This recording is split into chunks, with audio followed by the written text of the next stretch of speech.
On va accueillir maintenant Guillaume Desnois, donc coprésident de la communauté d'entreprises à mission, dont le Hub Institute est très fier de faire partie.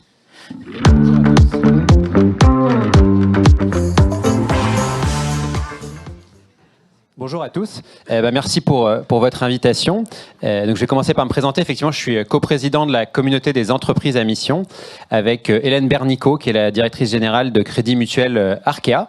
Et moi, sinon dans la vie, je suis entrepreneur, dirigeant de À l'Envie, qui est une entreprise à mission qui fait de l'aide à domicile aux personnes âgées, avec justement un modèle d'organisation du travail qui revalorise les professionnels en donnant de l'autonomie. Donc j'étais très sensible à ce que disait Madame la députée, démocratie par le haut et par le bas. Donc mission, on travaille sur le sens, mais on travaille aussi au quotidien sur comment les relations au travail peuvent être plus collaboratives, plus démocratiques. Et en fait, de À l'Envie, on en a aussi été amené à développer une offre d'habitat partagé et accompagné pour des personnes âgées qui ont la maladie d'Alzheimer, ainsi que Compagnie, un organisme de formation qui accompagne aujourd'hui des grands groupes d'EHPAD dans la transformation de leur modèle d'organisation du travail, justement, pour pouvoir répondre aux problèmes d'attractivité et de problèmes sociaux même au travail.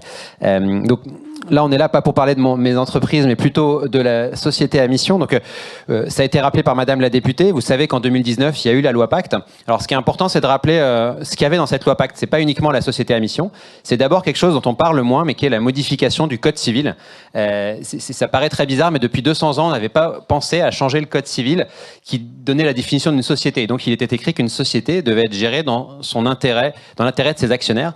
Eh bien, depuis 2019, il est écrit qu'elle doit être gérée dans son intérêt social, avec le souci de son impact environnemental et social. Et donc c'est quelque chose qui en réalité change tout. Ça n'a pas encore été beaucoup utilisé par des litiges, mais ça veut dire que la RSE aujourd'hui, c'est plus une option, c'est une obligation légale pour toutes les entreprises.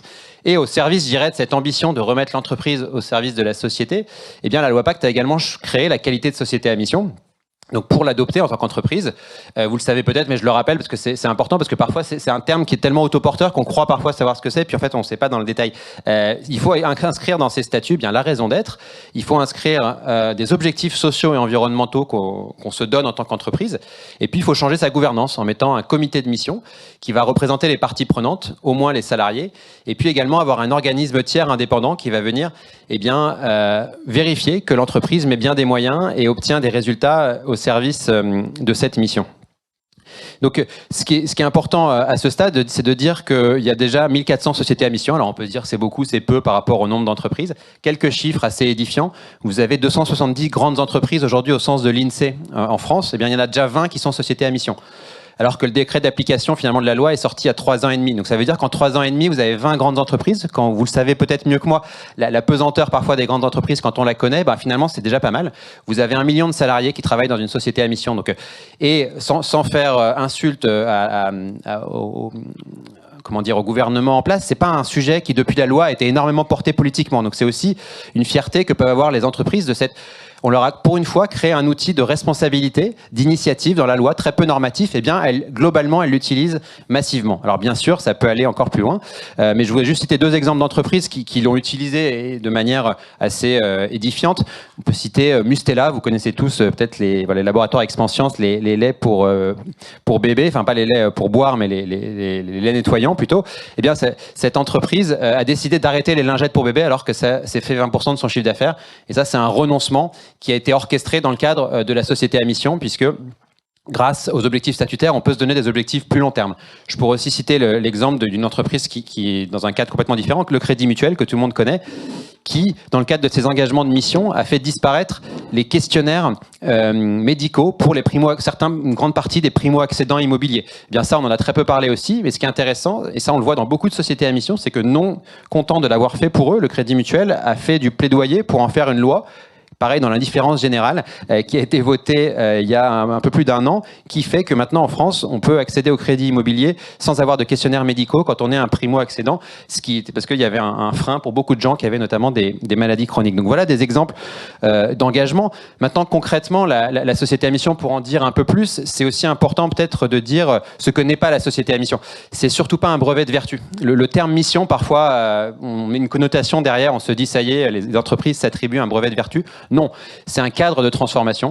Ça veut pas dire qu'on est arrivé, chacun part d'un endroit. Il y a des entreprises qui sont sociétés à mission, qui sont déjà dans l'ESS, des mutuelles, qui n'ont pas de sujet de prédominance de l'intérêt des actionnaires, mais qui adoptent quand même ce cadre pour se mettre encore plus au service de toutes leurs parties prenantes. Mais vous avez aussi des entreprises qui ont sans doute beaucoup de chemin à faire. Voilà, on peut tous penser à Danone, on peut tous se dire les bouteilles en plastique, c'est pas bien. Mais Danone utilise le cadre de la société à mission pour faire un chemin. Et si on va lire les rapports de mission, on voit que dans la plupart des cas, il y a vraiment un chemin qui est fait.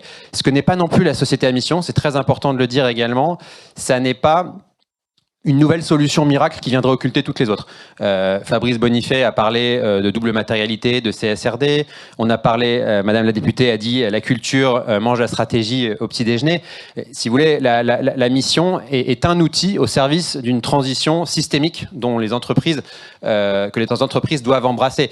Et donc, évidemment qu'il faut aussi une transformation culturelle de l'entreprise. Évidemment qu'il faut des nouvelles normes comptables. Évidemment qu'il faut des nouvelles formes de management. Évidemment qu'il faut une nouvelle culture. Maintenant, ce qu'on voit dans beaucoup d'évolutions d'entreprise, c'est qu'à un moment, pas forcément au début, mais à un moment de la transition, le fait de se dire, mais il y a quoi en fait dans la constitution de l'entreprise, dans le texte fondateur que sont les statuts, il y a quoi dans la gouvernance? Ça devient indispensable parce que ça permet finalement d'arbitrer des choix forts justement sur le fait d'utiliser, changer de culture, d'utiliser une nouvelle forme de normes comptables par exemple. Ça permet aussi de pérenniser éventuellement des choses qui sont mises en place par des leaders charismatiques qui disent moi je vais changer mon entreprise, mais bon, qu'est-ce qui se passe après peut rester une question.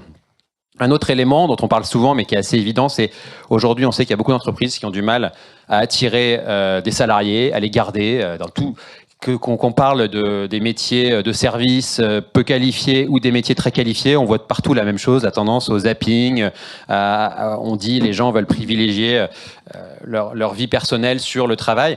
Voilà, je pense, moi, qu'il ne faut pas baisser les bras, quels que soient les secteurs, et dans mon secteur, c'est particulièrement criant, sur l'idée qu'il faut créer des collectifs de travail. Moi, je vois aujourd'hui des EHPAD pour lesquels on travaille, qui se retrouvent à devoir embaucher uniquement, excusez-moi du terme, mais des mercenaires vacataires ou freelance parce qu'ils n'ont plus de salariés qui veulent rejoindre leur collectif de travail. Et aller accompagner des personnes âgées tous les jours sans avoir une équipe stable, c'est vraiment une gageure et c'est impossible. Donc pour moi, la société à mission, c'est un des outils pour repositionner le sens de l'entreprise, comme ça a été évoqué tout à l'heure. Le dernier élément dont je voulais parler, c'est aussi les risques. Là, je vous donne peut-être des arguments plus inspirationnels, mais on est aussi à la tête, quand on est dans une entreprise, on doit aussi se poser la question des risques.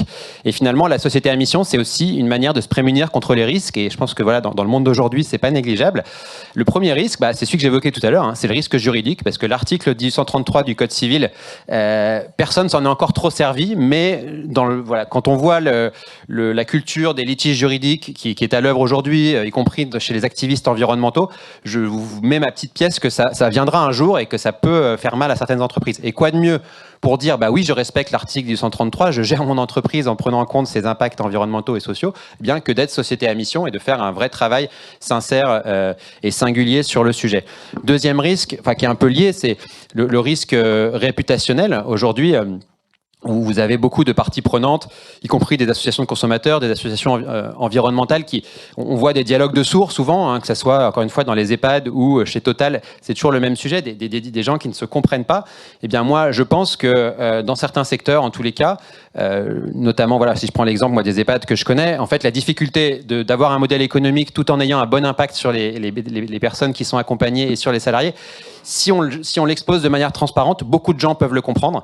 Et le fait d'en parler dans des comités où on représente les parties prenantes, d'avoir cette transparence, ça permet du dialogue là où aujourd'hui il y a de la confrontation par médias et par raccourcis interposés. Et enfin, j'en viendrai pour finir, et c'est pas le moindre à mon avis argument, au risque stratégique. Quand on y réfléchit aujourd'hui, la société à mission, c'est pas un outil pour d'un seul coup dire les entreprises ne seront plus capitalistes. Ça n'a pas été inventé d'ailleurs par des militants anticapitalistes. Ça a été inventé par des chercheurs des mines qui sont des spécialistes de l'innovation et qui se rendaient compte que les entreprises n'arrivaient plus à innover parce qu'elles étaient trop focalisées sur le court terme. Là, je voudrais juste donner un exemple que tout le monde peut comprendre et qui illustre aussi l'accélération des crises qu'on traverse. Il y a 5 ans, les entreprises qui mettaient des panneaux solaires sur leurs usines et qui faisaient de la géothermie pour se chauffer, elles n'en trouvaient des bénéfices que dans leur rapport RSE. À court terme, ça leur coûtait plus d'argent. Quelques années après, elles en ont tiré des avantages compétitifs. Aujourd'hui, on observe la même chose sur la question de l'eau. Il y a assez peu d'entreprises qui se posent des questions de est-ce qu'elles doivent limiter leur utilisation à l'eau. On voit des entreprises, parmi les sociétés à mission, notamment industrielles, qui mettent en place des systèmes cycliques de récupération d'eau dans leur leurs usines, eh bien, ces entreprises-là, dans quelques années, vont sans doute en tirer des fruits importants. Il suffit de voir, il y a eu des entreprises de cosmétiques dans le sud de la France l'été dernier qui ont dû être arrêtées à cause de questions d'eau. Donc, ce que j'aime bien dire, c'est que finalement, les engagements de mission d'aujourd'hui sont souvent les avantages compétitifs de demain. Et voilà, comme mon temps s'arrête, j'en profite juste pour vous dire que la communauté des entreprises à mission, si vous voulez faire ce chemin, pas besoin d'être société à mission, vous pouvez la rejoindre pour vous renseigner, pour vous mettre en chemin et aussi vous parler d'un grand événement qui aura lieu le 16 mai à la Maison de la Mutualité, qui sera à l'occasion des 5 ans de la loi Pacte, le grand congrès français et européen, parce que c'est aussi un sujet de diffuser ce modèle comme un élément phare du capitalisme européen, le grand congrès français et européen des entreprises à mission. Merci beaucoup. Merci beaucoup, Guillaume.